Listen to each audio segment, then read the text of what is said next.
सम्माननीय सभापति महोदय, पूज्य गुरुजी गुरुमा वृंद एवं एठारे उपस्थित मोर छोट बड़ भाई और भौणी माने, आजिर ई पवित्र दिवस रे मते किछि कहिबार सुजोग मिलिथिबारु मु निजकु धन्य मने करूछि।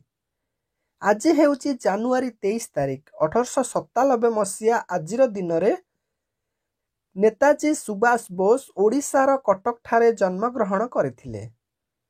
तांको पितांको नाम जानकीनाथ बोस एवं मातांको नाम प्रभा देवी।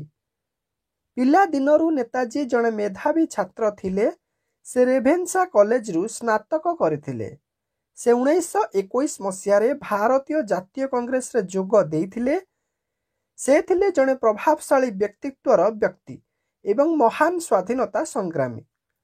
मते रक्त दियो मु तुमको स्वाधीनता देबी तांकर ए प्रसिद्ध स्लोगान अनेक भारतीयों को स्वाधीनता संग्राम रे झास देबाकू प्रेरणा देइथिला।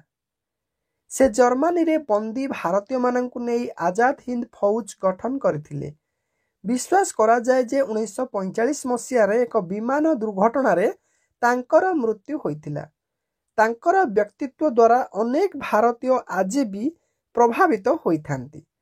शेषरे मु सेई महान व्यक्तिंक पाद तळे नम्र प्रणिपात जणाई मोर वक्तव्य शेष करुछि। जय हिंद, जय भारत। पिला माने तुम माननको ए छोट भाषणटी किभଳି लागिला कमेंट बॉक्स रे जणाइबा सह वीडियो भल लागितले लाइक करंतु, चैनल रे नुवा करी आसीथिले सब्सक्राइब कर दियंतु।